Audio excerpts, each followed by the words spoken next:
Le climat, l'épuisement des ressources et l'effondrement de la biodiversité vous inquiètent, au point que vous envisagez un changement de job. Nous allons voir ensemble quels métiers sont à la fois bons pour notre écosystème et susceptibles de résister à une catastrophe climatique majeure. Et je vous proposerai ensuite deux étapes pour décider de votre avenir professionnel face à ces menaces au calendrier incertain. Si vous souhaitez être notifié des témoignages et des bonnes pratiques sur le choix d'une prochaine étape professionnelle que je publie chaque semaine sur cette chaîne, cliquez sur le bouton s'abonner puis sur la cloche. Je m'appelle Samuel Pilot. Après une reconversion de consultant en organisation en grand cabinet vers une coopérative qui produit de l'électricité renouvelable, puis vers le métier de chef de cœur, j'ai accompagné individuellement des dizaines de personnes dans le choix d'une prochaine étape professionnelle alignée à leurs envies d'aujourd'hui. Rappelons rapidement pourquoi ça vaut vraiment le coup de se demander si c'est le bon moment de changer de job et pourquoi vous n'êtes pas fou. Première raison, les actualités récentes l'ont montré, le réchauffement climatique augmente la fréquence et l'intensité des tempêtes, des inondations et des épisodes de sécheresse. Seconde raison, le dérèglement climatique diminue la production agricole et certains stocks d'eau. Il va également rendre certaines régions inhabitables, ce qui va décupler les déplacements de population qui aujourd'hui déjà mettent à mal nos systèmes politiques. Troisième raison, l'agriculture des pays industrialisés produirait 5 fois moins par hectare sans l'utilisation qu'on fait aujourd'hui du phosphore. Or, les stocks de phosphore de qualité sont limités et sont concentrés à 85% dans un seul pays, le Maroc, ce qui n'est jamais bon d'un point de vue géopolitique. Quatrième raison, le pétrole est aujourd'hui ultra majoritaire dans les transports, et sans lui notre économie mondialisée serait à l'arrêt. Or, le pétrole est présent en quantité limitée dans le sous-sol, et il est probable qu'on en extrait de moins en moins dans les années à venir, avec des conséquences économiques comparables à celles des chocs pétroliers. Sixième raison, les matières premières nécessaires à la construction de tous nos objets, notamment les métaux qui constituent nos équipements électroniques, sont présents en quantité limitée sur la planète, et beaucoup menacent de manquer dans les décennies qui viennent. Ces six raisons font craindre une récession économique, voire un effondrement. Rappelons ici la définition d'un effondrement que propose Yves Cochet. Un effondrement est un processus à l'issue duquel les besoins de base, eau, alimentation, logement, habillement, énergie, mobilité, sécurité, ne sont plus fournis à une majorité de la population par des services encadrés par la loi. Très concrètement, c'est ce qui se passe actuellement au Liban. La dévaluation de la livre libanaise rend trop coûteuse l'importation de fioul et d'essence. Les centrales électriques ne fonctionnent plus que 2 heures par jour certains jours, les générateurs privés manquent de fioul, les automobilistes sont immobilisés, et certains commerces, tels que les boulangeries, ferment leurs portes faute d'approvisionnement.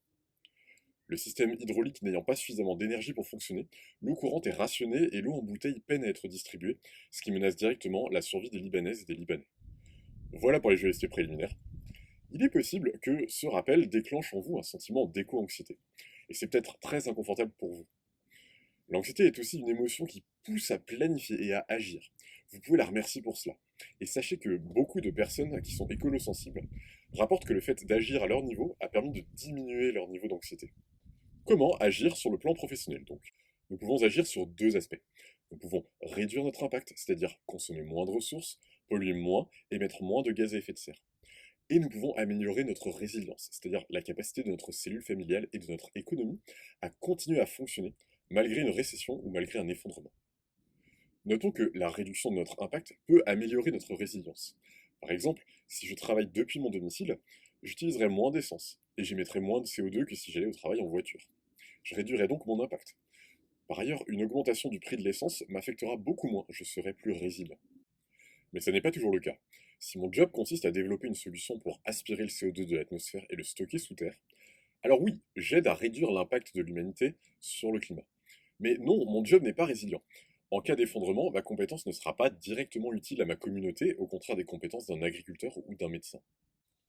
Voici quelques exemples de métiers classés selon leur impact et leur viabilité, aujourd'hui et après un effondrement. Je représente en vert les métiers qui diminuent plutôt la pollution et la consommation des ressources, en gris les métiers plutôt neutres, et en orange ceux qui polluent et ou augmentent l'utilisation de ressources. Je vais disposer en haut les métiers économiquement viables à l'heure actuelle, en bas ceux qui ne le sont pas. Je vais enfin disposer à gauche les métiers qui pourront toujours être pratiqués après un effondrement, c'est-à-dire dans l'hypothèse où la majorité des réseaux d'énergie, de transport et de communication s'arrêtent. Je classerai les autres à droite. Commençons par les métiers et les secteurs très dépendants de la technologie. Ces métiers sont actuellement tout à fait viables, et pour certains en pleine explosion. Seulement, en cas d'effondrement, le manque d'énergie rendra leur exercice très difficile, voire impossible. Sans ordinateur alimenté en électricité, les métiers liés au marketing, à l'informatique et au réseau de transport ne sont plus viables. Sans pétrole, l'agriculture mécanisée, qu'elle soit intensive ou bio, n'est plus non plus possible. Mentionnons ici certains métiers qui pourraient devenir un luxe. Avec une agriculture moins productive, il sera bien plus difficile de nourrir des animaux, et la viande deviendra de fait un plat de luxe, ou du moins un plat à réserver à des occasions festives. De même, si nos machines n'ont plus d'énergie pour faire à la place une bonne partie de notre travail, alors les métiers artistiques ne pourront plus être financés autant qu'ils le sont aujourd'hui. Ces métiers pourraient devenir donc moins fréquents et perdurer essentiellement pour le bénéfice de la fraction de la population qui pourra se permettre leur service. En bas à droite de cette matrice, on trouve une bonne partie des métiers en lien avec la préservation de notre environnement et de nos ressources. Ce sont des métiers que beaucoup aimeraient exercer, qui ont du sens, mais qui ne sont pas viables aujourd'hui pour la plupart. Nous ne recyclons qu'une partie de nos déchets, pas parce que le reste ne peut pas physiquement être recyclé, mais parce que c'est trop coûteux en main-d'œuvre et en énergie. De même, le stockage de CO2 et le nettoyage des océans sont des opérations coûteuses et qui ne répondent à aucun besoin humain à court terme. Tous ces métiers pourraient être viables si nos décideurs mettaient en place des réglementations adéquates, au prix peut-être d'une augmentation du coût des produits. Passons à la partie gauche du tableau. Cette partie contient les métiers liés à nos besoins de survie et de sécurité, qui sont les besoins situés à la base de la pyramide de Maslow, et dont l'activité s'est poursuivie même pendant les confinements. Ce sont des métiers qui nous permettent de boire, de manger, de nous vêtir, de nous loger, de nous chauffer, de maintenir notre santé et de rester en sécurité. Parmi ces métiers, il y en a qu'on pourrait avoir envie d'exercer. Ils seront viables après un effondrement. Ils ont un impact faible sur notre environnement et nos ressources, mais voilà. Ces métiers, comme par exemple la couture, la restauration de meubles ou la permaculture, sont en concurrence avec des industries déjà constituées, qui sont malheureusement polluantes et gourmandes en ressources. Et ces industries sont très difficiles à concurrencer aujourd'hui, à moins de se positionner sur un créneau de luxe. En revanche, après un effondrement, lorsque ces industries ne disposeront plus des infrastructures énergétiques et de transport qui sont aujourd'hui nécessaires à leur fonctionnement, ces métiers seront exercés de façon plus manuelle et plus locale, et deviendront viables. Et parmi ces métiers qui seraient viables après un effondrement, beaucoup sont d'ores et déjà viables aujourd'hui. Médecins, militaires, boulangers, boulangères. Et certaines de ces activités contribuent à préserver des ressources, comme par exemple la rénovation thermique des bâtiments et l'entretien de vélos, ou bien la gestion et l'exploitation durable des forêts. Si vous souhaitez vous reconvertir dans un métier utile et qui vous assure un salaire suite à un effondrement, c'est vers ces métiers qu'il convient de vous tourner. Maintenant que nous avons établi quelques critères de choix de métier, comment s'en servir concrètement pour choisir votre prochaine étape professionnelle? En plus des 4 étapes que je développe dans une autre vidéo, vous allez effectuer les 2 étapes suivantes. Première étape, faire une hypothèse sur l'évolution de l'économie. Si on schématise, les 3 grands scénarios possibles sont: l'économie continue à croître, ou alors elle reste stable. 2, l'économie décroît progressivement. 3, l'économie finit par s'effondrer. Le scénario 1, selon lequel l'économie continue à croître ou reste stable, fait par exemple l'hypothèse que nous allons découvrir, perfectionner et déployer à temps tout un panel de technologies pour produire de l'énergie et des biens en consommant très peu de ressources, malgré le dérèglement climatique, et le tout suffisamment vite pour que nous ne passions pas par une phase de décroissance. Le scénario 2, selon lequel l'économie va progressivement décroître, fait l'hypothèse que nos ressources sont limitées et que nous allons parvenir à réduire notre consommation, à mettre en œuvre assez rapidement certaines technologies et à nous adapter au dérèglement climatique, au prix de notre train de vie actuel et peut-être au bénéfice d'une vie plus consciente et moins frénétique. Le scénario 3, selon lequel l'économie va finir par s'effondrer, fait l'hypothèse que les difficultés auxquelles nous faisons face sont trop nombreuses pour permettre le maintien de notre civilisation industrielle et qu'un effondrement va se produire. Je vous propose donc en première étape de faire une hypothèse sur lequel de ces scénarios va se produire. Alors oui, c'est un exercice impossible, du moins aussi difficile que celui de lire dans une boule de cristal. Mais si vous ne faites aucune hypothèse, alors vous ne bougerez pas. Comment faire pour choisir entre ces 3 scénarios?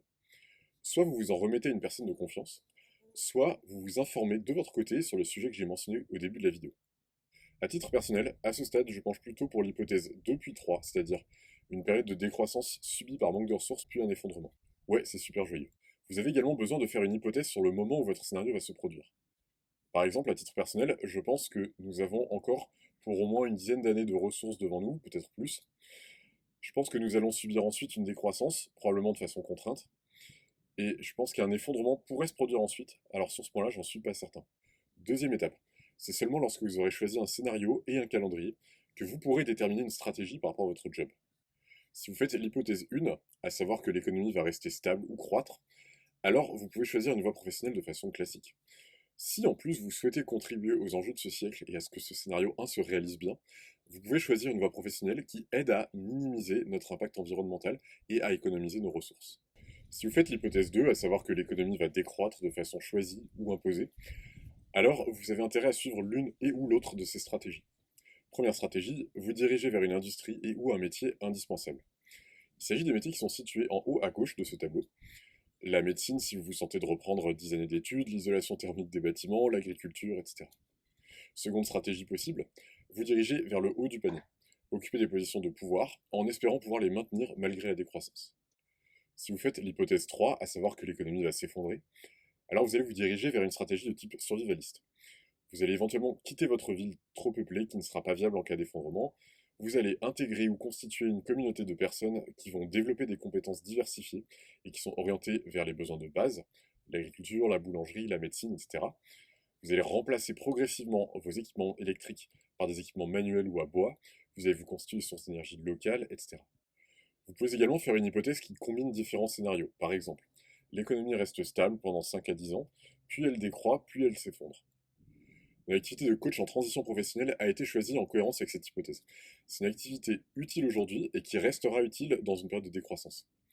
Par ailleurs, comme je l'exerce à distance et en indépendant, si les signes de l'arrivée d'un effondrement se font plus pressants, je pourrais toujours au besoin déménager à la campagne et je pourrais y installer mon activité de coach tout en apprenant une autre activité plus résiliente.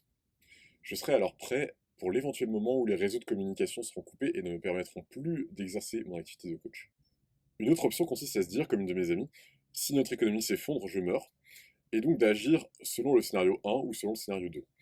C'est une option qui peut être pertinente si vous n'avez pas spécialement peur de mourir avant l'heure, et ou si vous ne vous voyez vraiment pas adapter votre mode de vie. Vous disposez désormais de quelques clés pour choisir une voie professionnelle face à un avenir incertain. Je tiens à vous remercier d'avoir pris le temps et d'avoir eu le courage de vous renseigner sur ce sujet qui est éminemment délicat.